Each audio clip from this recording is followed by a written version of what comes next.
meeting. Oh, wait, I gotta wait for, there we go. All right, I'll call this meeting to order for the Corporation of Township of Puslinch on November 18th, 2020. And I will start with roll call. Councillor Balmer. Here. Councillor Goida. Present. Councillor Spoulos. Present. And Councillor Bailey. Present. Awesome. Okay, we will start our moment of reflection.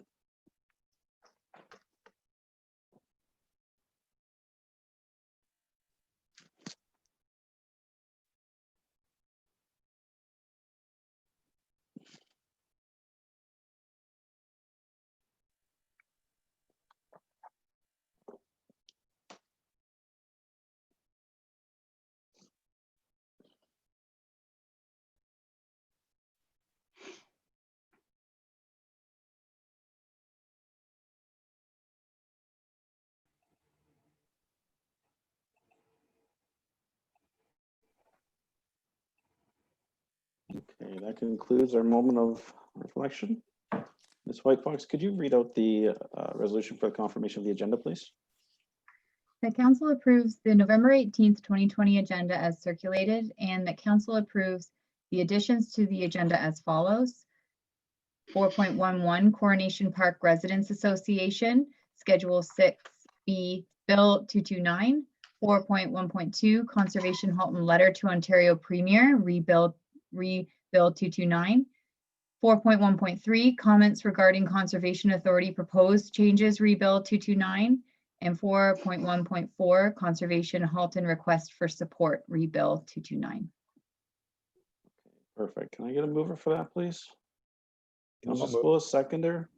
Councillor Goida, any questions or comments on that? No, okay, all in favor. Councillor Balmer, In favor. Councillor Goida, In favor. Councillor Sapoulos, sorry. Favor. And Councillor Bailey. In favor. That's carried. Any disclosure of pecuniary interests? Yes, I do. Okay, Councillor Um, Goida. Item number 6.9, assessment methodologies for aggregate properties, the Township of East Garifraxa. And it's although I do not have a conflict in receiving the information, I do have a pecuniary interest in discussion or position the township will take due to a family member operating an aggregate in the township. Okay, thank you. On to our consent agenda. Ms. White Fox, could you read that resolution, please?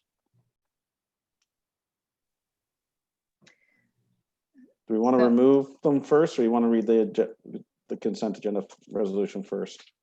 So I have it prepared, but I can just, if you wanted to identify the items to be removed, then I can include that in the first resolution. Okay, so I'll do that first then. Any councillors, any items you want removed for discussion before we read the resolution for the councillor agenda? Council consent agenda. Councillor Spoulos, and then I'll go to Councillor Balmer. Go ahead, Councillor Spoulos. The correspondence dealing with the changes to the Conservation Authorities Act, 6.2, 6.3, 6.10, 6.11, 6.12, and 6.13. Okay. Councillor Balmer, is there any further ones? No. No, that's fine. Thank you. So basically, it's all the conservation ones, which we were expecting. Any others from Councillor Bailey or Councillor Goida? No. No, okay. Ms. Hoy Fox, are you prepared for the resolution to accept the remaining items? Yes. All right, That consent agenda items, with the exception of items 6.2, 6.3, 6.10, 6.11, 6.12, and 6.13 listed for the November 18th, 2020 council meeting be received for information. Perfect. Can I get a mover for that, please? Councillor Spoulos, seconder, Councillor Bailey. Yep. Okay, all in favor, or any discussion on those items quickly? No, okay, all in favor, Councillor Balmer. In favor. Okay, Councillor Goida, In favor. Councillor Spoulos, In favor. and Councillor Bailey. In favor. Okay, Councillor Balmer, Councillor Sapoulos, who would like to go first to speak about these items regarding the conservation authorities? I'm fine with the order you're selecting, Mayor. Okay. I think everybody has a say in this. Okay, Councillor Balmer. Thank you very much, Mr. Chair. Yeah, I must admit I was very surprised to see these changes being proposed as part of COVID recovery. I share the concerns that are expressed by the conservation authorities. In particular, I have a lot of concerns about the proposed changes for governance. Whoever's proposing this obviously doesn't understand governance issues and the fiduciary responsibilities that each of us carry with us at all times when we're members of council. Even members of the Conservation Authority boards now that are members of municipal council can't take off their fiduciary duty hat to their home municipality as it is now. It becomes a shared responsibility that they have to manage. And it's nice that they're blended with citizen appointees who don't have that same dual role, but may have a different dual role. They may be on the board of a private company, which brings a different perspective. And I think that's a valued perspective at the CAs, that it's not just one-sided, it's not just elected officials. So I think I'm glad that the CAs have identified that as a significant problem. The other piece that was really concerning was the idea that ministers will be able to override or issue permits rather than the CA staff. I've seen several of the correspondents here talk about the neutrality of the CAs. I think that's one of another strong point of them is that they're an apolitical body. Their decisions are based on science and fact, and it's interesting that the language so far is about the minister being able to issue permits, but unlike ministerial orders where they can also refuse, I don't see any mention here that the ministers will ever override to refuse the issuing of a permit. So I'm glad the CAs have picked up on this one as well. And I guess the last one that really stuck out for me was the idea of taking away the CA's ability to appeal or be a party in an LPAT hearing. They're very large landowners, and I can't imagine the province taking the same action with other landowners that are funded by provincial funds. I can only imagine what the outcry would be if they tried to do this with all of the owners of all the private for-profit long-term care homes in the province, which receive provincial funding at a much larger percentage than CAs. So, I don't know why they decided to treat this landowner different than others, but it's a concern for me. So that's why I would like to see that we have a motion to support the CA's concerns, and whether that's for one or all. I expect we're going to see more, but I'll wait to hear what other members of council have to say. Thank you. You're muted, Mr. Mayor. Sorry. Thank you. Thank you, Councillor Balmer. Councillor Goyda. Thank you. Yeah, this really caught me off guard as well. I'm definitely not an expert, but based on the information that I've read and the proposed changes, I agree wholeheartedly that this appears to be a detrimental change. I think, in a time where climate change is especially important and we're experiencing stronger storms. We just saw one this past weekend, way more rainfall. It's the conservation authorities who are using the science-based approach to protect people's lives and their property. And I think the way that these changes are written, it puts politics ahead of science. And that, I think, is, it's just dangerous in my opinion. It's thinking very in silos, it's regressive, it contradicts the entire purpose of the Conservation Authority. And so I agree with Councillor Balmer that we should definitely support the CAs in their effort to have some kind of meaningful consultation with the province. But I believe one of the items in that correspondence, I believe it's 6.10, the Coronation Park Residents Association. I'm not familiar with that group, but in their correspondence, they have actually requested that Schedule 6 not be enacted in its present form and instead be withdrawn its entirety from Bill 229. And I think that, I think that this is concerning enough that perhaps we as council should support that wording in our motion. Okay, thank you, Councillor Goida. Councillor Spoulos? Yes, I found it disappointing that an issue that affects the majority of Ontarians does not have a consultation process. The Conservation Authority does a lot for the individuals in the province. Councillor Goida mentioned a few, Councillor Bowman mentioned a few as well. And I'm really disappointed that they want to politicize the boards of the conservation authorities. This is a going backward step. The progressive thinking of boards is to have as much community input as possible, type of thing. You look at the police boards, you look at the various service boards, they all have community input. And to deny the ability for citizens to participate, I don't think is right. You're just basically creating another political arm that's going to not fulfill the requirements of the general public. A couple of things I want to point out. The 6.13, the Conservation Halton request, had a button you can push and a letter. It directs you to a website that's called Ontario Nature, and there's a canned letter you can use to send to your appropriate members of provincial parliament. The other thing I want to mention is on the weekend, I contacted Mayor White, who's also the vice chair of the Grand River Conservation Authority, and was wondering what's happening with them. And you all must have received the correspondence now that they are in fact holding an emergency meeting this coming Monday to address it. And that meeting is going to be live. We can pick it up if you want on the link on their website.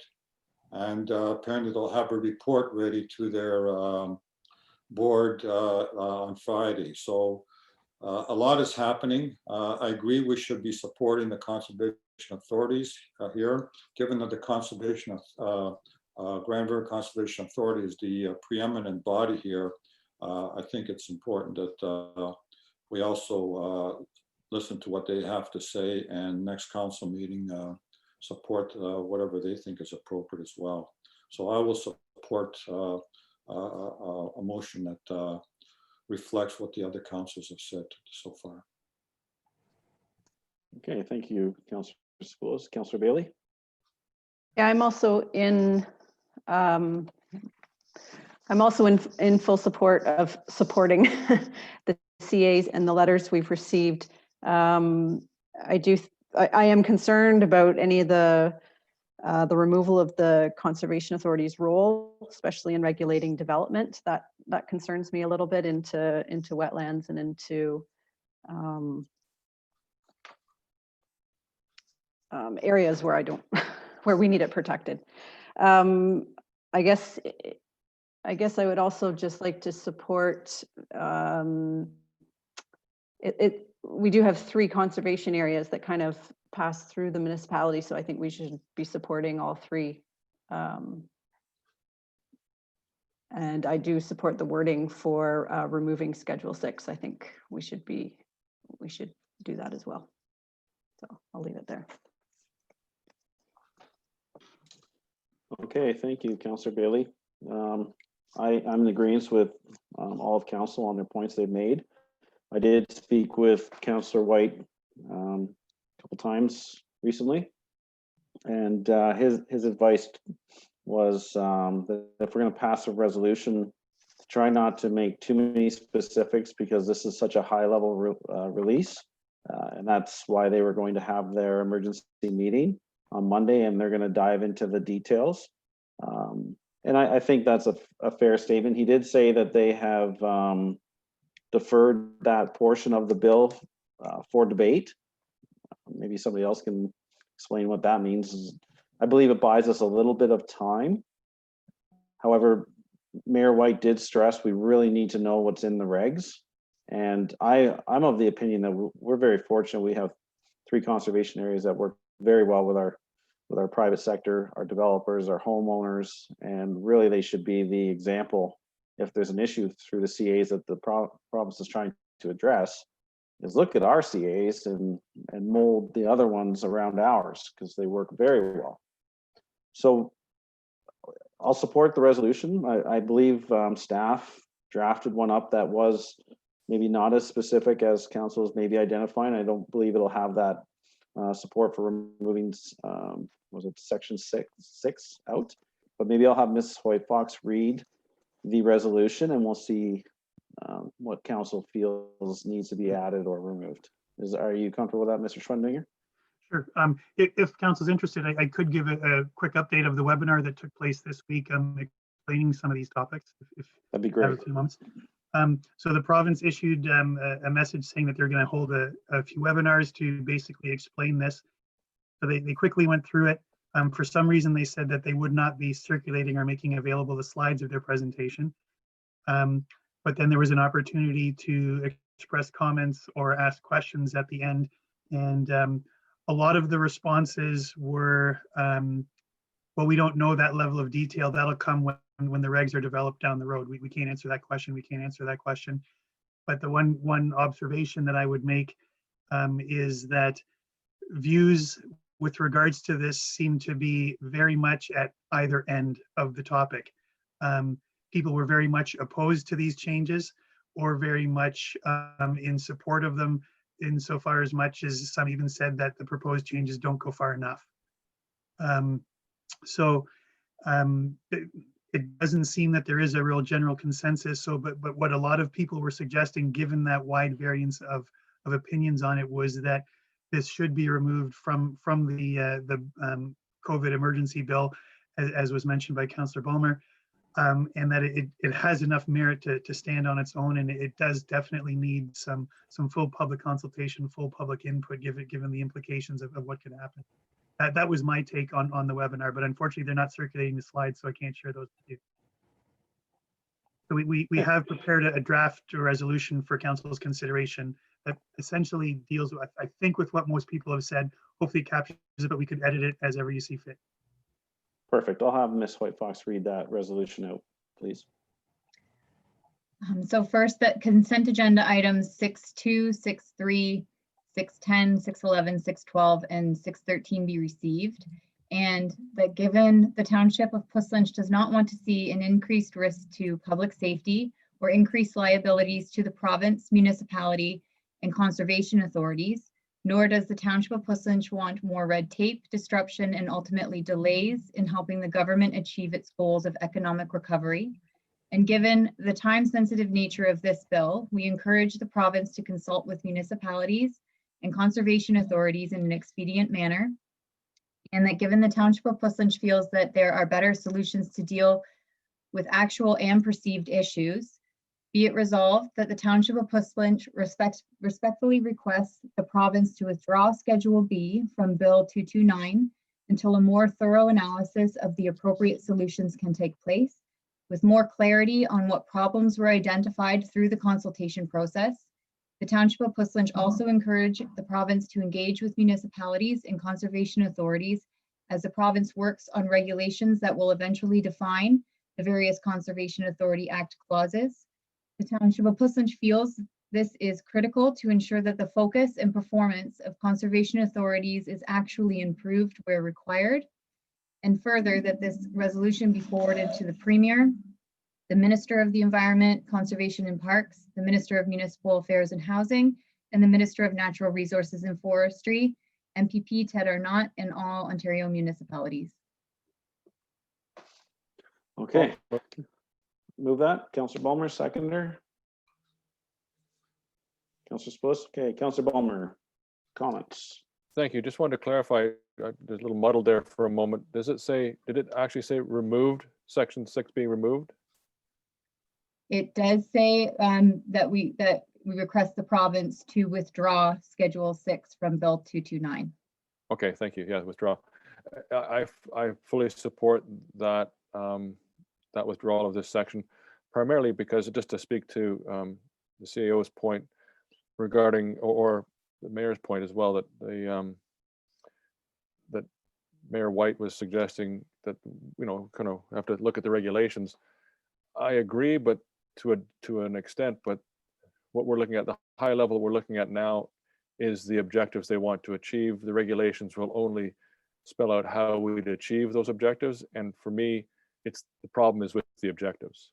And that's why I think it needs to be withdrawn. And a new set of objectives need to be found, which is more in keeping with the language of this resolution, and in keeping with what Councillor Goyda mentioned about putting the science back in the driver's seat and taking the politics out of the processes. So, thank you. Thank you. Councillor Goyda? Thank you to whoever wrote that. That was very all-encompassing, and I would support that entirely. Okay, Councillor Spoulos? Yeah, I would suggest that Minister Phillips be added in, because this was included in his financial statement, so he'd be included in the recipient list. I too agree that this is well put, and it's important to understand what problem they're trying to fix. I really don't understand the problem they're trying to fix. If there's some bad actors out there, well, target the bad actors. Don't go after the good conservation authorities. As the mayor put it, let our conservation authorities be a role model for the bad actors out there. So I support the motion. Okay, thank you. Councillor Bailey? Yep, I'm in support of that as well. And yeah, I would like to actually have that in writing somewhere. Is it somewhere I can see it to reread that over? You're asking for it, or you have it? You're looking for it? Is it accessible right now for me to see what was just read? I don't believe so, unless Okay, Courtney can I just screen didn't know if I share was it. missing it. Okay. No, just with the time sensitivity of this item, I asked, well, maybe multiple members of council asked for staff to draft up a resolution for our consideration. So, Yep. No, I just didn't know if I had missed seeing it ahead of time, or it was well done. So I support that. Yep. thank you.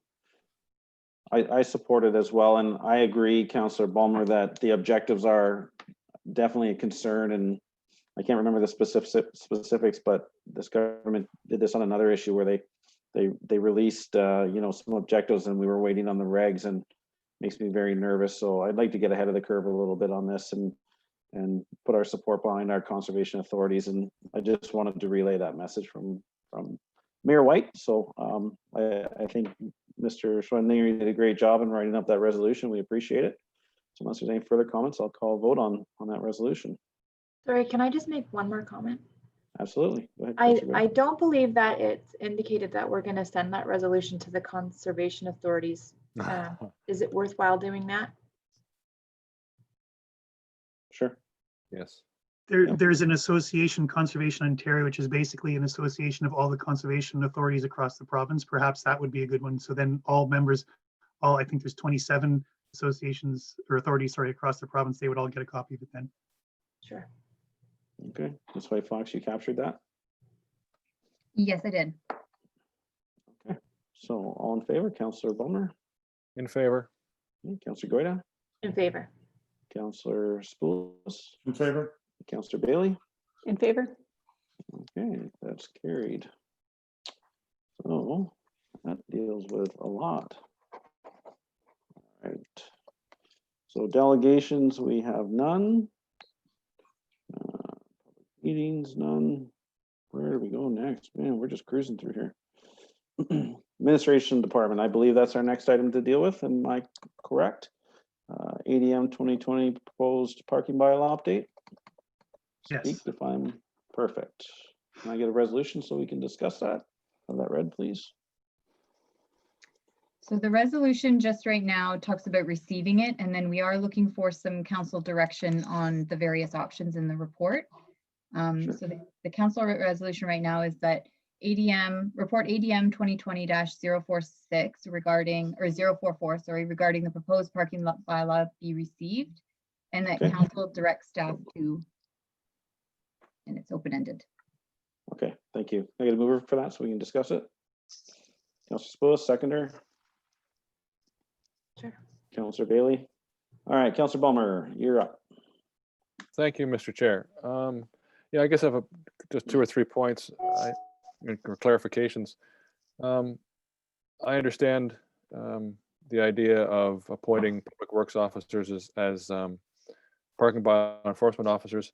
I just want to clarify, there's a suggestion that it would help with facilitating snow removal, which sort of suggests that they might be able to, that the staff sees some value in having them tag vehicles for towing.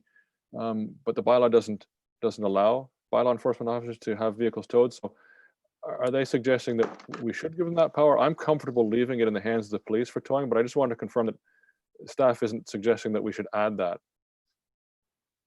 Mr. Scale. We've been having some brief discussions since we received that question. In certain circumstances, it would be beneficial. Like if there is a vehicle that's parking in an area that blocks snow removal so we can't get in, sometimes waiting for the police to be able to get there to deal with it when they're dealing with other matters might be a problem. So in those limited situations, it would be good, but on a day-to-day basis, no, we don't see it as a problem. So basically just an emergency situation, but we don't have any wording crafted yet around that particular aspect of it. But that would be the only instance where it would be helpful to have that authority right from the get-go. Okay, so is it, I also noticed that of the names that were in the bylaw didn't include the current director of public works. And was there a reason the director was left off of that list? I believe that the intent behind that is so that it's the folks that are actually out doing the road patrol, doing the plowing, so that it's more efficient since they're the ones going to be out there instead of them having to call in and then have him go over and take care of it, so that the people that are encountering the issue are empowered to deal with it.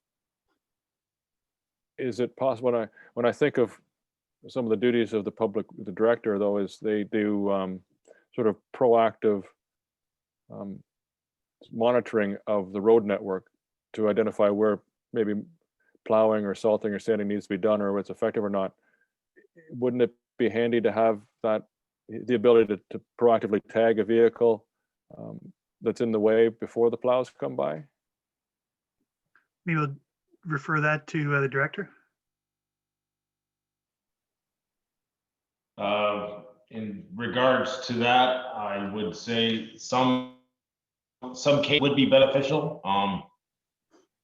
The Public Works Supervisor was identified this as one of the applicants for he is the one who's basically doing the main road patrols and reporting. Again, if it's council's desire, I don't have a problem being appointed as well. Okay, I think I understood what you said there.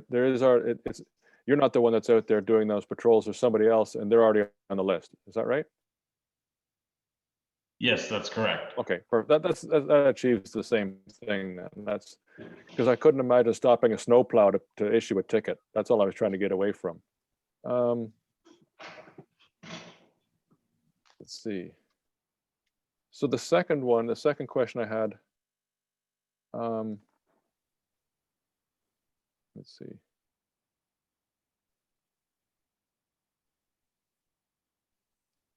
Oh yes, about the consistency with the county bylaw. I thank you for addressing that in the pre-meeting questions.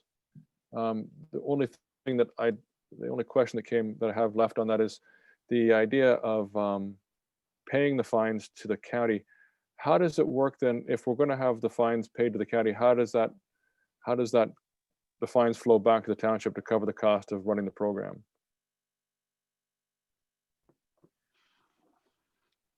That's section 5 about payments. Yep. So I know that this is the way that it's currently being done across the member municipalities. So we can ask that question or direct that question towards the county and have that reported back at the December meeting. Okay, thank you. Because it made perfect sense if it was the police that were issuing all of the tickets, it would go to the county. But if we have other staff issuing them, maybe there can be a cost sharing. And then the last one, of course, was about the, about the potential updates that we could recommend to the county. And we'll look at those, I guess, after we get through our own updates. So thank you very much. I appreciate this update on the bylaw. Thank you. Okay, Councillor Goida. Thank you. Yeah, I am in agreement that the public work staff should be appointed to help with the bylaw enforcement and that should take place right away. And I'm also in support of the recommendation of an enforcement strategy in the high risk areas. I believe that will be part of the December update, and that's good. In terms of the direction of the bylaw itself, this report identifies sort of like 3 different routes to go. And I'm just wondering if it's possible to ask,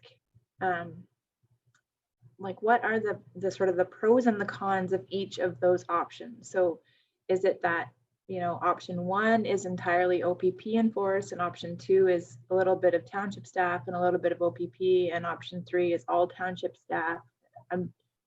I guess I just don't really understand what the end impact is of choosing one of any of those options. And I don't know if that's something that can be answered today or if that's part of what will be that update at our next meeting, but that's what I'm sort of hoping to better understand. Mr. Swainsinger or Courtney? Yep, sure. I think it's for this report so that we can get some direction. So I think it's something that we can help explain today. So option 1 is to amend the existing county bylaw that the township has adopted. So it's what we have in place now, but looking to amend it to include some of the schedules that we've already seen as part of the first draft that was presented. So to make sure some of those areas in the township that are needing to be included in as a no parking area, that will be part of an amendment. But ultimately, we would be amending the current bylaw and not replacing it. So that would, option 1 would allow us to still utilize the OPP and as well to utilize township staff. So it kind of gives us a couple different options in terms of who can actually enforce the bylaw.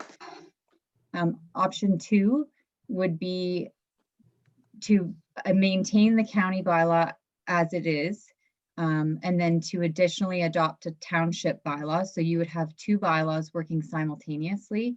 And again, you would still have OPP and you would still have township staff, but there would be 2 bylaws in place. This works for the township.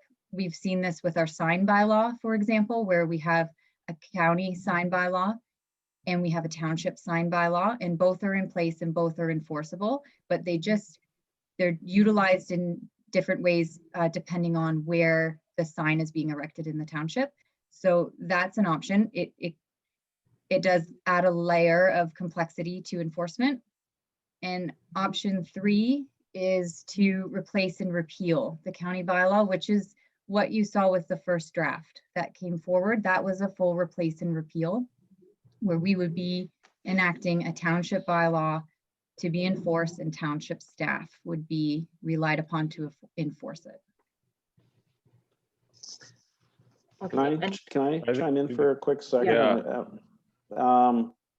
So there's a bit of terminology going on here. Yes. The county bylaw would still cover county roads, right? But we've just duplicated it as our bylaw. If we institute our own new parking bylaw, that would still be enforceable by the OPP upon request. Is that a fair statement? I would say yes. Right. Oh, okay, good. Okay, just for clarification, we just adopted the county bylaw as our own, but if we repeal what we've been calling the county bylaw, the county roads will still be covered by a county bylaw. So, sorry, Councillor Goida. Okay. Okay, so we're really just talking about what we're doing on township roads. The county is still essentially a separate item. I believe so, yes. Okay. Do you remember when we had the conversation with Scott Lawson about using cannabis in public. And Yes, he spoke of individuals walking down our road, and then if they walk down to the Yes. county road, then yes, they might not be enforceable. So the county will still have, as far as I understand, their parking bylaws in place, which might Right, not be okay. identical to ours, and we'll have ours. okay, so based on that, it would, to me, it would make most sense to amend our existing bylaw to include some of what the township is trying to achieve on the township roads in order to not create this, as Courtney put it, this layer of complexity to the enforcement. We'd still have the ability to use the OPP as well as township staff, but it's not confusing as to which bylaw applies where. So to me, and again, I'm no expert, but that sounds to be the most logical route to go here. So I hate to disagree, Councilor. There's still some confusion. I here. like, yeah, so we received a draft parking bylaw Yeah. a couple councils ago. That would be option 3, is to institute Right. that, where we had provided feedback, and then that would bring our parking bylaw up to modern standards. And it would implement some zones that we identified that we felt needed some parking. And then Okay. we would have our bylaw in place for all of our municipal roads. And then that bylaw is enforceable by the OPP. However, we would have then the option when there's an issue, our staff could attend, because we all know that sometimes when you call the OPP, they have Okay. an emergency of more significance, right?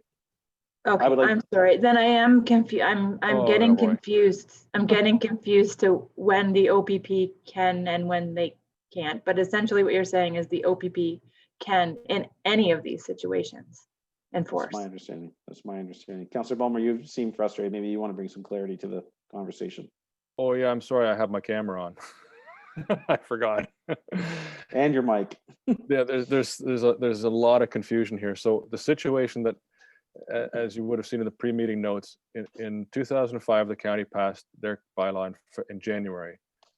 The township passed a bylaw of the same wording, but with everything changed from where it said County of Wellington, they changed it to Township of Puslinch, so that the two bylaws were the same, so that no matter where you were in the township road or county road, the standards and the rules were the same. And then where you can change it to suit your local needs were in the schedules. So the schedules attached to the county bylaw speak only to county properties, and the schedules in the township version of the same bylaw allow us to achieve the local needs. So where we could put our parking lots, our community center parking lots. If we wanted no parking zones, you'll notice in the schedules of our version of the same parking bylaw, it says there's no parking on any township roads.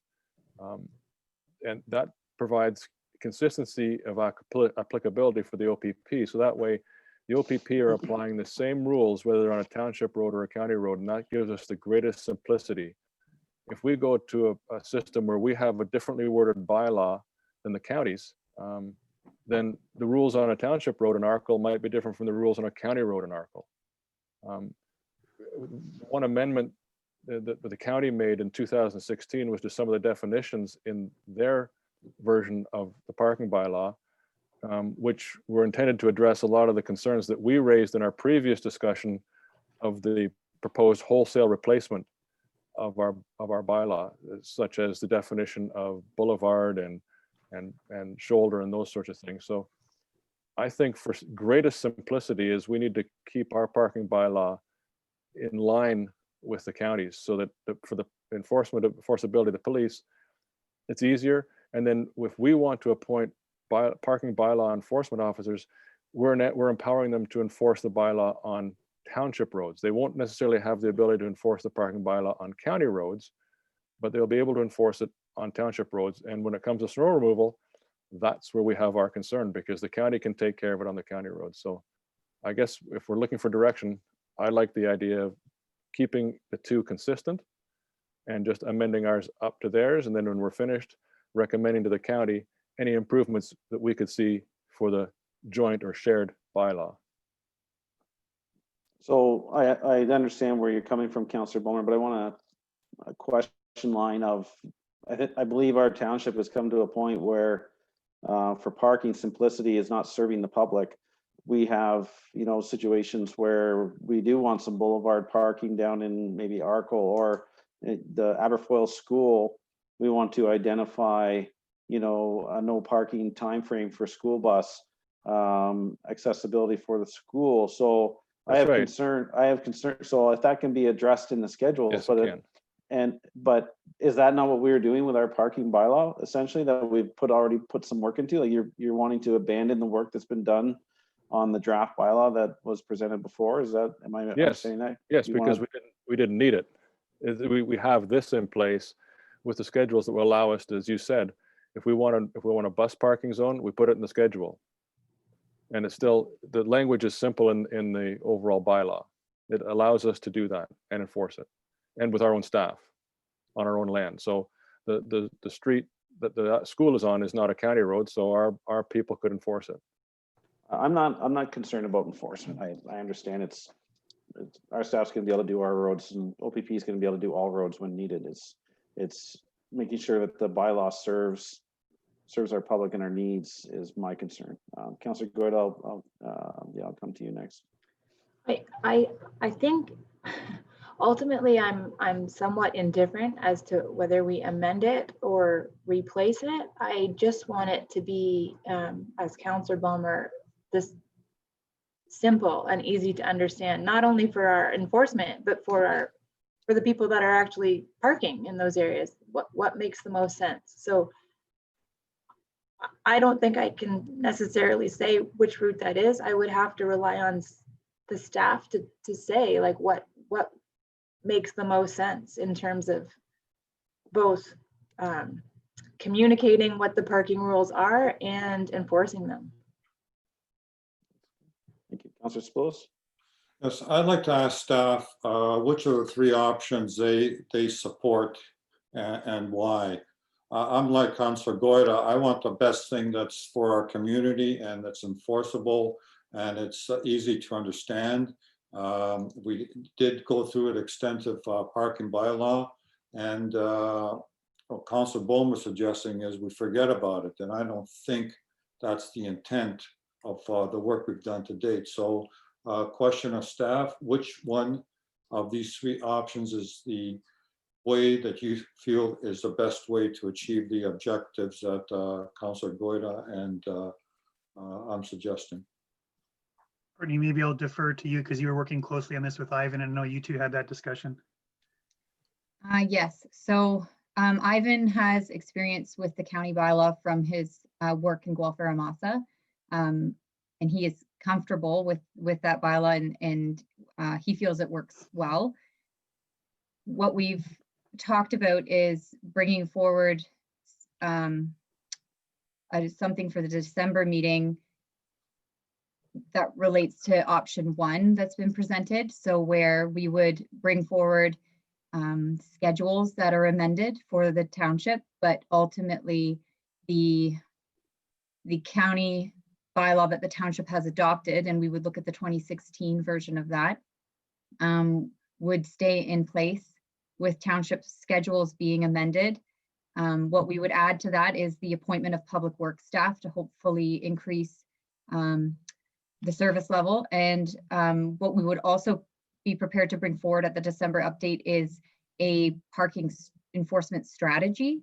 So kind of to complement the bylaw and the various staff that have been appointed to show council how we are going to enforce the bylaw. So as it relates to if we ever have community safety zones, schools, snow plowing, things like that, and let you know what that strategy looks like. So it would complement the bylaw that we already have in our updated schedules. So in essence, the draft you put forward to us several council meetings ago would not be used. It won't be used for the update in December. It's not to say that it can't be revisited if needed. I think it's still there as a resource if we feel that further updates need to be done. But it doesn't necessarily mean it's brought forward if we select option 1 here. We would stay with what we have. My preference is to support staff in whatever way they feel is appropriate, and I would go along with option 1. Okay. Councillor Bailey. Just turn your video off so that you don't cut out, please. Okay, trying to keep this straight here. It sounds like some of the amended township bylaw work that's already been done could be used towards the schedules. So what I'm thinking is it's not a total waste of time that staff have put in. It will be updating what we need to do. What I was going to ask staff and is to maybe give an example of how a parking situation would be different using the first county parking bylaw versus, say, the second one that has a little more complexity. I'm not seeing the difference in how the service would be brought forward. Is there a way we can sort of, you can give me an example of how one would work versus what the other one would do? Sure, I will try. So I think what that would look like is, let's say we had a violation that relied on the definition of boulevard, and that violation was different from one bylaw to the next.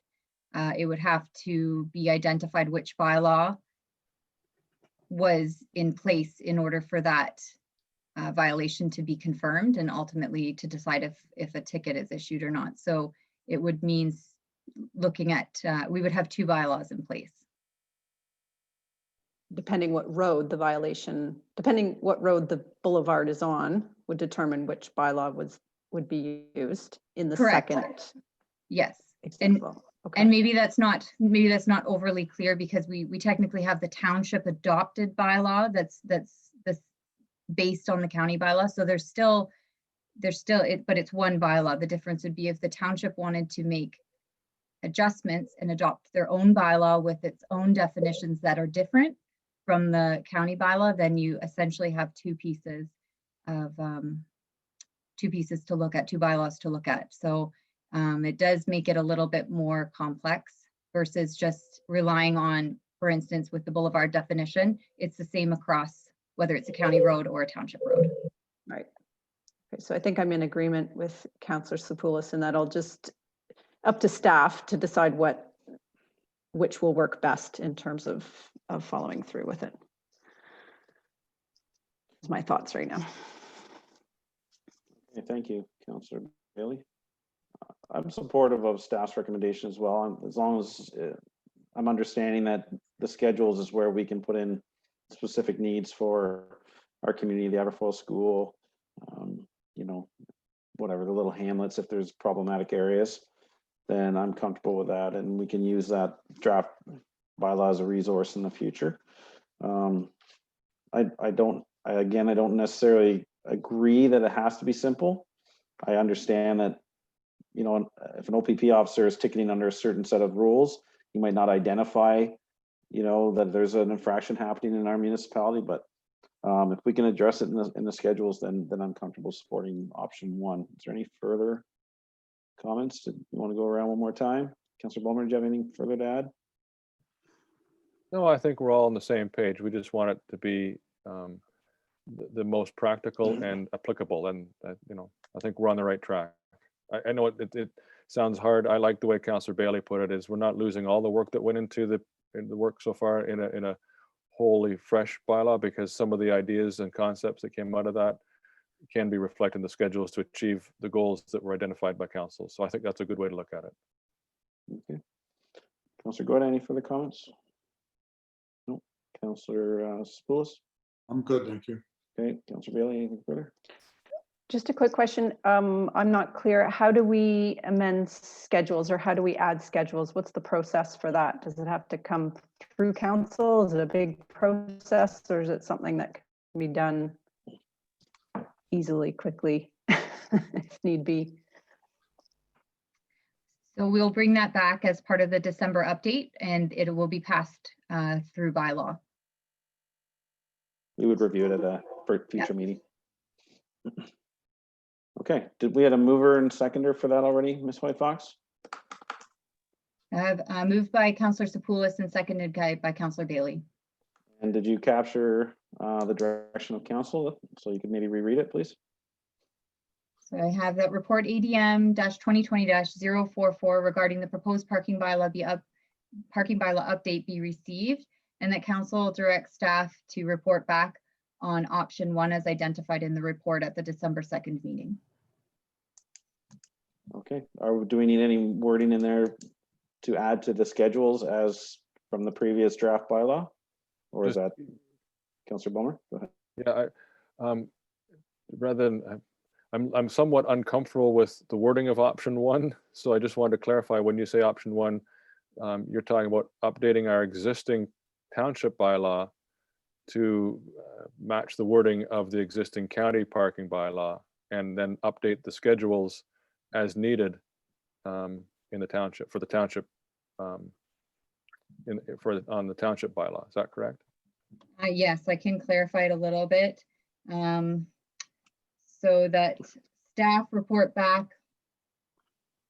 on any updates required to bylaw 5000-05 as amended, and to include any updates to the schedules, to the township schedules for consideration. Right, and we may want to, the number you're quoting is the county bylaw number. And did ours get the same number even though it was passed? I guess it might have had the same number when it was passed in February of 2005. I believe that's how it's identified for the township as well. Yep. Yeah, 5000-05. You comfortable, Councillor Bulmer? Yeah, I don't have any padding on my stool, but otherwise I'm pretty comfortable with the direction of the motion. Okay. All right. All in favor, Councillor Bulmer? In favor. Councillor Goida? In favor. Councillor Sapoulis? In favor. Councillor Bailey? Yep, in favor. I'm in favor. That's carried. All right, next we have the Rec Committee. Annual information report from the Rec Committee. Can I have Ms. White Fox, is there a resolution for that one?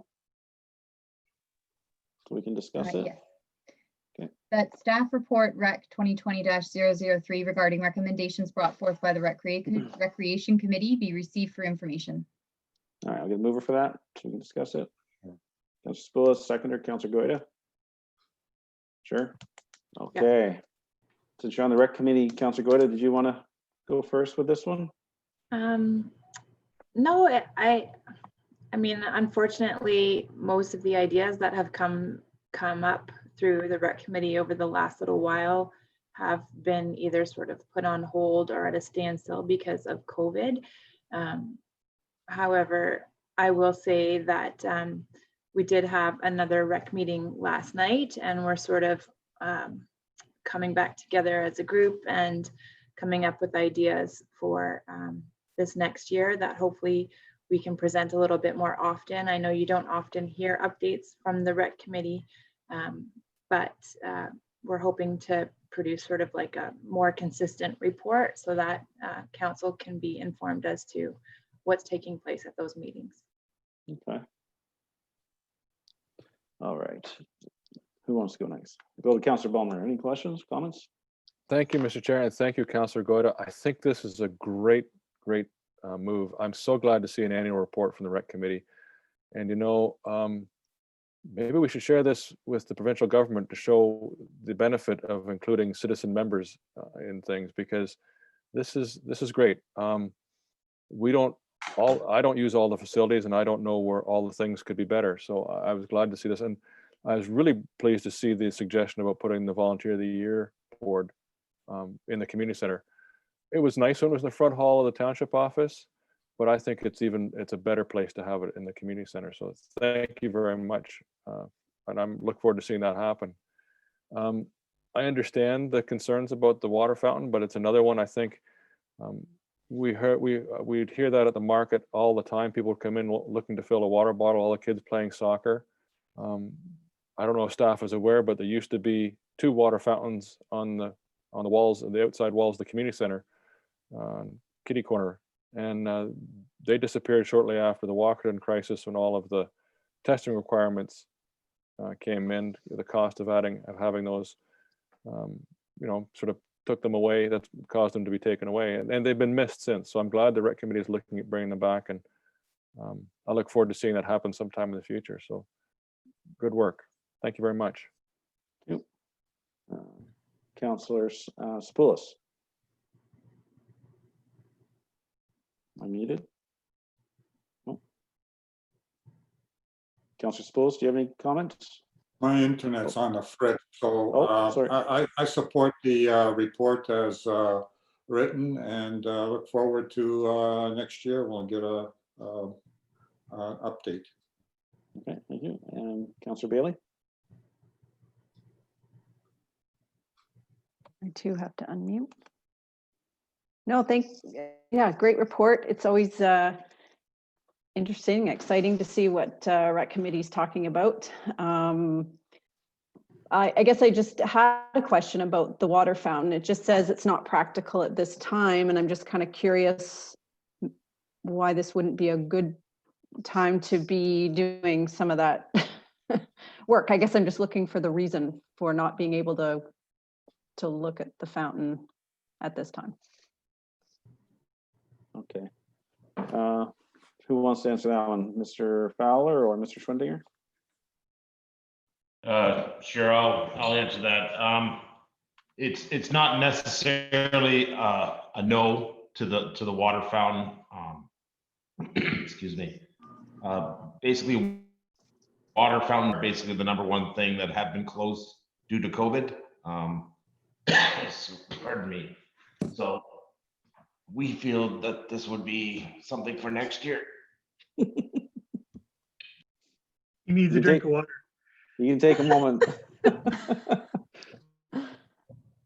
Yeah, maybe I'll just fill in for him. That's one of the items that's been specifically mentioned in a number of the directives that we received from the health unit and from the province, is that drinking fountains be closed for now, just due to the high potential for contamination, people touching them with their, maybe touching the fountain itself with parts of their face or something as they're drinking. So for right now, they're suggesting that all those be limited in terms of access. But moving into the future, yes, we can definitely look at it once we get through all this. But for right now, the recommendation is to not have those, just as in terms of a public safety issue.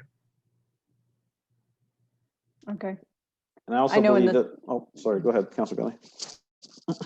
No, I was just going to say, Did we lose you? Might have to turn your video off. I kind of feel like it's something that's going to take too long. I just figured it was something that would take time to install. And if we have time now, and then you could close it, like they're doing in the schools, are using it just to fill water bottles. That's all. So I'm going to chime in a little bit. I believe part of the problem with implementing a water fountain is that all of the water in our facilities is softened. So there's a little bit of infrastructure upgrades that would be required to provide potable water. When you're at the community center, you'll see that, people on a restricted sodium diet should not consume the water. That's because everything's softened. So it just provides some challenges, but I believe those are not challenges we can't overcome in the near future. Maybe with this funding coming from the province, we can use some of the COVID money to identify that we need to provide some fountains that are appropriate for people. I want to ask, and I have to excuse my ignorance, have we given permission that the volunteer award would go to the community center? Do you need permission from the council, or can Mr. Fowler just arrange that to happen? I was under the assumption that, yes, I could just install it. Okay, so we can address that item in this report, then you'll be able to install that in the community center. That'd be great. Council, I'm sure you're supportive of that. I would say, yeah. And then a lot of the remainder of the items would look to me like they're operational budget items. Will staff be providing, report back during the budget process on implementing any of these, maybe Ms. Hassan or? Well, I Yeah, guess Mary. sorry, go ahead. I was just say, go ahead, Mary. Okay, I guess the one item, as it relates to the PD days and and whether, council is supportive of, offering some time on PD days and how many hours they would be supportive of offering, and that way that can be implemented. It's getting into the weeds a little bit. I mean, I'm personally supportive of it, but I don't know if can staff look at this report and make a determination and come back to council with it? Is that possible, or is that putting more workload onto you that you don't need right now? Well, we can, just if there's some general indication, if you're, very strong opinions in one way or the other, we could come up with some recommendations, but it's helpful to know what your general ideas are before staff spends the time on that. Are you just looking for recommendations, or do you have something kind of in mind already? You know what? I don't think it's worth visiting right now because it's closed. And honestly, I don't believe it's going to be open in the near future. I would just like it brought to our attention again once the facility opens. Is that a fair statement? Okay, we can do that. Just council should be aware then that the budget will be structured accordingly, that we won't really note that, and then we might have to make some adjustments partway through. And that's likely going to happen with other facilities as well. Then we'll just give our best guess. That's all we can do right now under the vast unknowns that we're working on. And then if we change partway through the year, we'll just have to figure out how we do that at that point. Council comfortable with that? I'm seeing a couple heads nodding. Councilor Spillis, are you comfortable with that? Yes, I am. Councilor Balmer? Yes, that makes sense. Okay. I just didn't want us to push this report off to the side. They've given us some valuable input. It's just COVID's thrown a wrench into everything. So Mrs. White Fox, if you could, I don't think we have any change to the original resolution that you read, Ms. White Fox, is that correct? That's correct. Okay, so unless there's further comments, I'll call for a vote. All in favor? Councilor Balmer? In favor. Councilor Goida? In favor. Councilor Spillis? In favor. Councilor Bailey? Yep, in favor. I'm in favor, that's carried. And we have the ice rink report, and I'll have Ms. White Fox read it out so we can discuss it. The staff report Rec 2020-007 regarding the Orc Rink operations update and the proposal to install arena curtains at the Optimus Recreation Center be received for information, and that staff proceed with the preparation and installation of ice for the 2020-21 season, that staff proceed with the installation of curtains as previously reported to council, and that the curtains be funded from the cash in lieu of Parkland Restricted Reserve, and that staff report back to council with respect to operational plans, including operational procedures and facility user groups. Okay, thank you. Can I get a mover for that, please? Councilor Bailey, seconded by Councilor Goida. Mr. Schwendinger, did you feel the need to give a little bit of a synopsis of this report to council, just to explain why? Please. Yeah, thank you. Yep. So at the last meeting when this topic was discussed, we got clear indication from council that there's a strong desire to proceed with ice. So that's why this report's in front of you. We do not have enough information at this point with regards to who would be using it and what all those procedures would look like and how that would all be implemented. We're still waiting for the direction through the province and the health unit. And just earlier this afternoon, the province announced that there's big announcements coming before the end of the week that's going to have some big implications. Who knows what those are yet? So once we get those together, then we can come forward to you with regards to the operational plans itself. But at this point, if there's a desire to make ice, we need to get going with making it so that it's there for someone to use, and we can figure out how it's used and who uses it once it's there. But we need to start now, so that's why it's before you at this point. Thank you, Mr. Schwendinger. I'll add to that. I know there's some costs to getting the ice in. We're living in an ever-evolving situation here with COVID. And my feeling is that if the ice is available and we stay in orange or better situation with COVID, then we can offer this facility to the community because it is outdoors. If we don't go forward with the ice and the COVID situation improves, then I feel that we'll receive a lot more pushback from the community by not having the ice available versus if there is some potential that it may sit there not being used due to COVID, but that's the risk I'm willing to take, at this stage of the game, so that if we do remain in orange or better, that the community can make use of the facility. So that's just my comments. Councillor Balmer. Thank you, Mr. Chair. I largely share those comments. I've been, went to the trouble of looking up. It would likely could stay open even if we were in the red.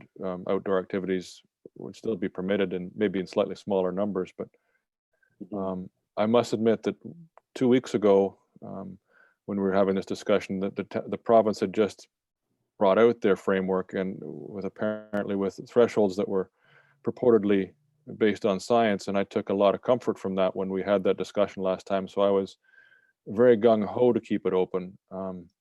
However, since then we've learned that those thresholds weren't necessarily science-based, and they've revised them back to where the health table had recommended them in the first place. So it gave me cause to rethink this, and that's why I really did understand when the CAO in his report suggested we'll go ahead with the ice, but we don't know about the programs yet because, as he said, they're still up in the air, and it made it difficult for me when I must admit it undermined my sense of trust in these provincial directions when they changed like that, and that it's not a comfortable place to be in, and I feel responsible for managing these facilities or developing policy around these facilities. But perhaps, Mr. CEO, we did talk about possibly there was a hockey organization that would be interested in utilizing it if we do put the ice in. I know we can't finalize anything with them, but we know the details from the health unit. But maybe can you give us an update on how those discussions went, and does it look like it's even a possibility that they could be able to work around or work with our requirements for public access as well? I have had a few interactions with them, basically to try and find out, what their experience is in terms of providing programs, operating facilities, what resources do they have? Do they have insurance to be operating a public facility on behalf of a municipality, that kind of thing? And basically where it's at is, yes, they do provide all kinds of programming, a lot of it focused around hockey in terms of leagues and schools and training programs and courses and those types of things. They do provide a lot of those types of things. So I'm not sure that that's what council was looking for in terms of having someone come in to provide programming. I think the intent was more of, at least my understanding was, if we're running into some operational challenges with the resources we have to staff a facility for the types of usage that council approves, that's what you're looking for. So that we're still trying to hammer out, what resources they have to do that. It sounds like that they're focused primarily on providing programs as opposed to operations. While they do have some operations, they would just need to then hire folks to do the operating, which is what we would be doing anyways. So that's why I didn't want to make any type of clarification or determination on that yet, because we don't know what we're going to be doing with the ice yet. So let's just focus on getting the ice there, and then we'll see what can be implemented. But the one interesting comment that was passed along from the group was, I asked, what resources do they have that are available? And a lot of the staff that they traditionally use for running these programs in various municipalities is available, because none of those programs are being offered anywhere, right? Just because of all the restrictions. So that's something to keep in mind too. But I think right now we have to focus on getting the ice there, and then we'll figure out what usage would be. Then we can determine with that usage, is that something that our staff can accommodate? And if not, then we would look at either bringing in additional resources like that firm, or getting some additional part-time staff, or whatever it might be. But we have to find out what we're doing before we can come up with what the solutions and options are. Okay, thank you. But from what I understood, they'd be interested in renting the facility as well. It wouldn't be that they'd be getting it for nothing. They'd be renting the facility so they could run their programs and maybe manage the free skates for the community at the same time. Okay, yeah, well, yeah, those details we can all still take a look at and work out. Yep. Thank you so much. Councillor Gorda. Thanks. I guess want to say thank you to the staff for working through this so quickly, and for the willingness to get this facility opened up in a winter where I'm sure outdoor recreation will be valued more than ever. So I know that there's still a lot of kinks to work out, and it will be challenging to keep up with the guidelines, as they will probably change and change often and change quickly. But I'm confident that we have amazing staff, and I know that they will find a way to keep this facility open and safe and within the guidelines and the recommendations. So I would support putting the ice in and also installing the curtains and sort of figuring out the operations on a sort of week by week basis. Okay. Councillor Spillis? I struggled with this. I really, truly struggled. And in the end, I concluded I can't support opening up the rink. I'll give you my reason. First of all, we're going to incur costs, and these are unbudgeted costs. Costs that I don't think we can afford, given that our budget numbers do not look good. If you recall the third quarter numbers, they look pretty bad. And we should be using any COVID money to start repaying anything that has put us in a hole so far. To put ourselves further into the hole, I don't think is a financially sound way of doing business.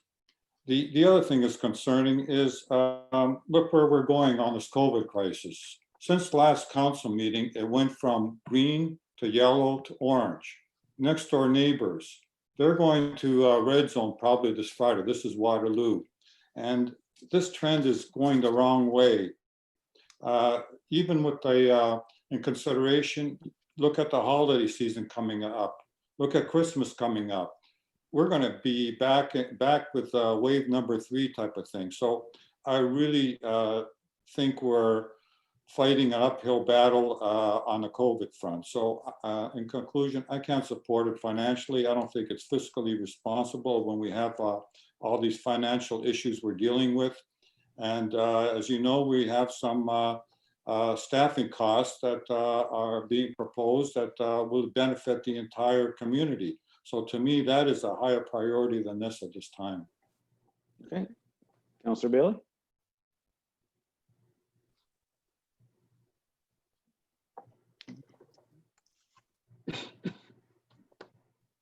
I do have a desire to proceed with the ice. I think it's a wonderful structure, and it would be a real shame to have it just sit there empty.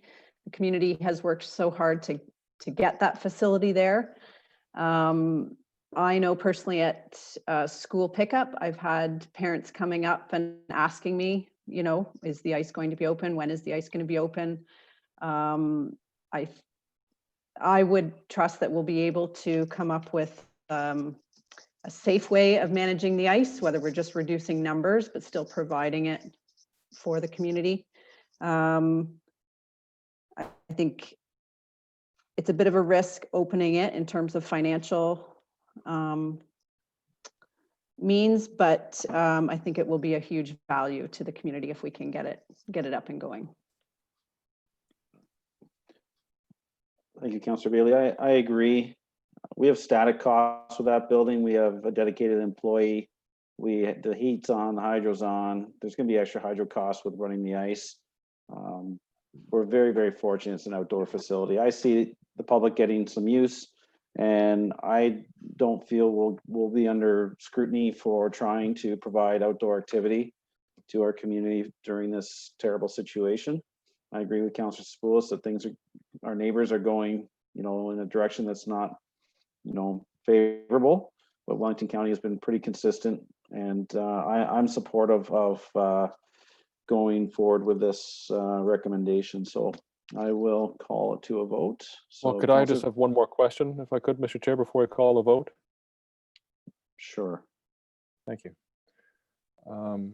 I share Councillor Sapoulis's concerns, and because, as I said, I was gung ho 2 weeks ago, and I'm less gung ho now. I have concerns, and just in the spirit of you know me, I'm always trying to find that middle ground, and I'm not trying to stop it from going in. But one question I have is, we're waiting for results from the health unit, and I'd like to confirm from the health unit that if we go ahead with this, putting up the curtains, they would still consider it to be an outdoor facility. And when we're, you know, is it worthwhile to defer this decision until, you know, was the CAO said was going to be announcements this week, and we're going to get something from the health unit this week. We have a budget meeting scheduled next week. Is this an item we could put on the agenda for that meeting, so we can have more information, so staff can confirm that if we go ahead with putting the curtains on, the health unit would still consider this an outdoor facility, provided the curtains are open when people are using it? That's the one question I have, that's sort of technically related. And I don't know how you'd feel about that, Mr. Chair, or Mr. CAO, if that seems practical to either of you. Well, I Mr. could CEO briefly can- speak. Sure. Yep, I can speak to that if you like. Part of the urgency that we have with regards to the curtains is just the manufacture, delivery, installation of them, so that it can be done in time for the season, so that we can get them going. And I know that we had the 2-week delay. We were a bit tight. It was hoped to get approval at the last meeting. So if we defer it much further, I don't know. We'd have to check again with the suppliers to what their delivery schedule could be, if they could still get it in time for the season, because I know that they're working on projects in other facilities as well. With regards to the determination of indoor, outdoor through the health unit, anytime that I've asked them for that type of determination, the response that we get from them is they don't provide legal interpretation. We would need to get that through the province. So I contact the province to say, can you give me an interpretation of what your rule would be? Is this internal facility or outdoor facility? And the province's own response is talk to your lawyer and have them figure it out. So that isn't too helpful either. But what I can say, which I know we're going out on a limb by saying it this way, is pretty much in confidence of saying that the proposal that we've got with respect to the curtains is not to fully enclose the building on all 4 sides. It's only on a portion on the sides where the sun does shine in. So even if these curtains are in, and even if we do have them down when the facility would be used by people, it won't be fully enclosed because there's not curtains on all 4 walls. So I think just based on that, we would have a fairly strong position to say it's not an indoor facility, because there's open exposed walls on a significant portion of the building. We're only putting the curtains in certain portions. So to me, you can't use that to determine that it's an interior space. Thank you, And- Mr. CAO.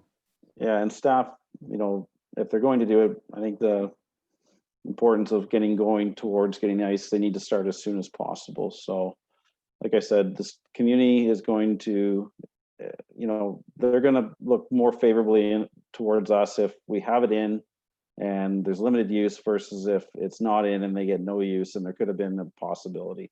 We have very limited services here, and people look at Councillor Bailey's receiving inquiries, I'm receiving inquiries.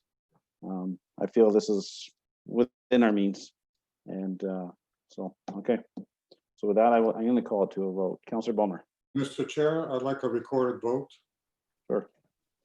Councillor Spillis. Yes, I'd like a recorded vote. Yeah, if you ask for a recorded vote, I believe you have to go first.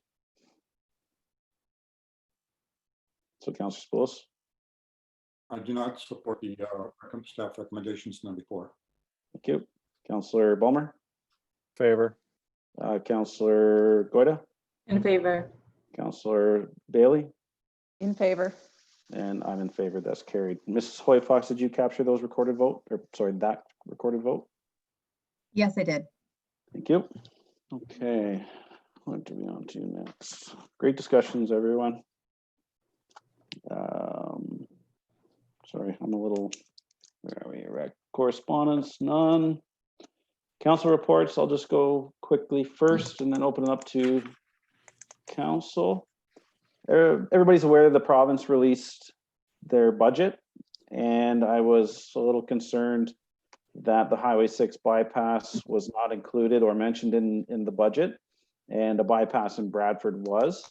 So I emailed the Speaker of the House, our representative at Queen's Park, asking for continued commitment from the Minister of Transport for this project, and that was approximately a week ago, well, whenever the budget came out. And to date, I have not heard back from them, so I'm anxiously awaiting that correspondence. And I'll open it up to council. Councillor Bulmer, anything? No, thank you. Okay. Councillor Goida? Yes, I do actually have two things actually. I just wanted to provide a quick update on the Shop Local Plus Lunch website that we launched back in the spring. I just wanted to let council and the community know that to date, a total of 39 gift cards have been sold, and the value of that has been $2,100. And I know that that doesn't necessarily sound like a huge substantial amount, but as our CAO had pointed out to me, that's $2,100 that went to support our community businesses that wouldn't have otherwise been there. So I do think that this is a worthwhile initiative, and we're about to head into the holiday season, and you know, gifting and all that things. I just wanted to sort of remind everybody that this is a way to further support this initiative through Christmas gifts. And as we've talked about earlier today, there's potential that we're going to see further restrictions coming, which is going to put even more pressures on these local businesses. So every little bit helps. So I just wanted to give an update on that. And I also just wanted to let everyone know that as you're all aware, Standard Broadband has been putting in this internet through the township, and they have started doing connections just this past week. We at our own house have it booked for installation as of December 10th, so we should have proper internet that I won't be cutting in and out so much starting in December, but this is something our community has been waiting for a long time, and so I just wanted to share the excitement that this is now actually happening. So it's a good thing. It's great news, Councillor Goida, and that numerical value for the gift cards. You know, I would agree with your statement that you know, there's more spent. If I get a gift card and I come into your shop, you know, Sure. I always spend more. So, you know, it may seem like $2,100. Lost your connection. Turn the video off. But it actually brings in more value to. You're cutting in and out, Mr. Mayor. Do you guys hear me? Oh, shut my video off. How about now? Yeah, that's good. Yeah. So I was just wanting to say that Councillor Goida, I appreciate your offer to host council meetings at your house now that you're going to have fiber at your home. And I drink the coffee half hot chocolate. So no, that's great news about the Standard Broadband. Who's next? I'm a little rattled because my connection's cutting out. Councillor Spillis, anything? Yes, our internet committee met last Thursday. We reviewed the technical report that Clear Cable had put together. It's a very well-written report, gives us a clear direction on which way to go. Something that's changed from last time we discussed the internet situation here is that the province and the feds have opened up the fact that the ISPs can directly apply for the funding. So that takes a big load off us.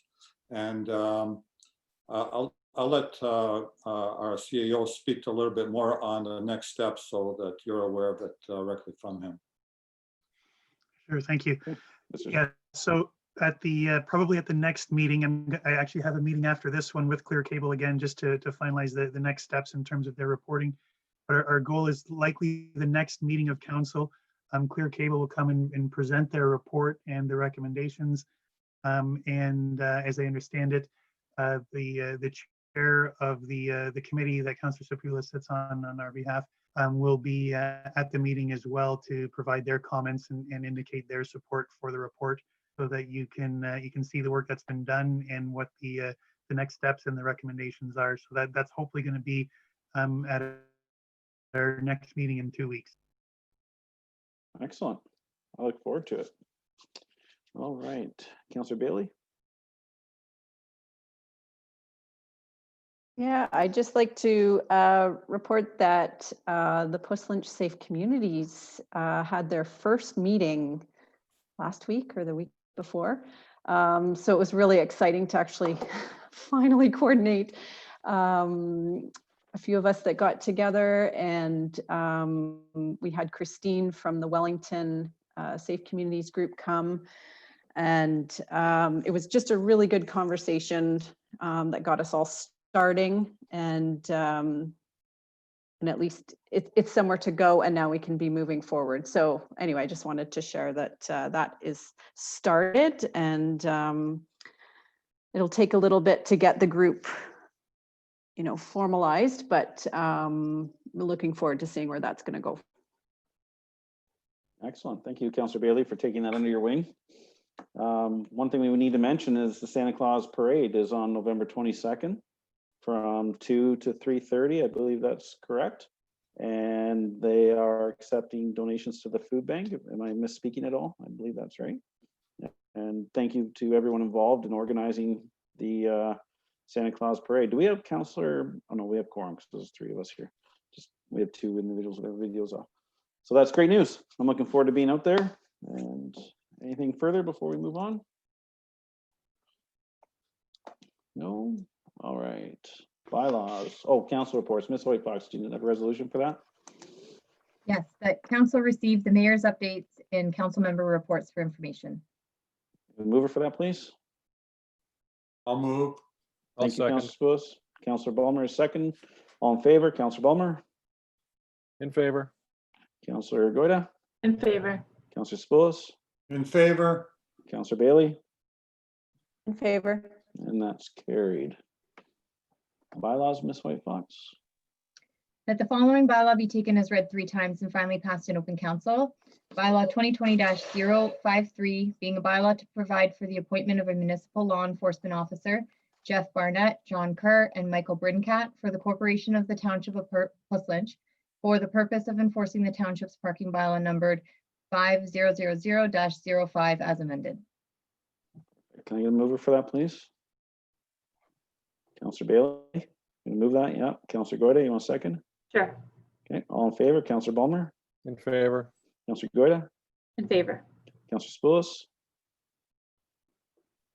Oh, we lose you, Councillor Spillis. I'll wait for you. Councillor Bailey, are you in favor? I'm in favor. Yep. Yeah. Councillor Spillis, are you back? I'm in favor. Can you hear me? Yep, got you there. Excellent. That's carried. I believe we are going to go into closed section now. So anybody in the gallery, we appreciate you attending today. Thank you very much. And Ms. Whitebox, if you could read the closed session resolution, please. The council shall go into closed session under section 239 of the Municipal Act for the purpose of 13.1, adoption or receipt of the minutes of the previous closed meeting being October 7th, 2020. 13.2, confidential verbal report from Megan Ferris, County of Wellington Planner, and Kevin Thompson, Smith Valeria Law Firm, regarding litigation or potential litigation, including matters before administrative tribunals affecting the municipality or local board, LPAT Appeal PL 200037. Item 13.3, confidential report ADM-2020-045 regarding litigation or potential litigation, including matters before administrative tribunals affecting the municipality or local board, short-term accommodations. And item 13.4, confidential report ADM 2020-046 regarding a position plan, procedure, criteria, or instruction to be applied to any negotiations carried on or to be carried on behalf of the municipality or local board, telecommunication tower proposal. Thank you. And mover for that, please. Councillor Goida. Sure. Seconder, Councillor Bailey. Yep. Yep. All in favor, Councillor Ballmer. Favor? Counselor Goida, In favor. Counselor Spillis, In favor? and Counselor Bailey. Yep, in favor. I'm in favor. Okay, if Ms. Hoy Fox could read the resolution for coming out of closed session, please. The council moves into open session at 5:11 PM. You're gonna mover for that, please? I'll move. Counselor Ballmer, I'll second. second by Counselor Spillis, all in favor, Counselor Ballmer, In favor? Counselor Goida, In favor. Counselor Spillis, In favor? Counselor Bailey, In favor? and that is carried. Business arising from the closed session. Nope. Any notice of motion today? No. New business? Anything come to mind? No. Announcements. Kind of covers that under when we do our mayor and council updates. All right. Ms. Hoy Fox, the confirmatory bylaw, please. Oh, sorry, I'll just receive the closed items. I have a resolution for that. Okay.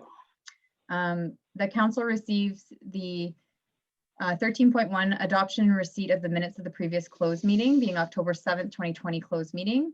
13.2 confidential report from Megan Ferris, County of Wellington planner, and Kevin Thompson, Smithville area law firm regarding litigation or potential litigation, including matters before administrative tribunals affecting the municipality or local board. LPAT appeal PL 2037.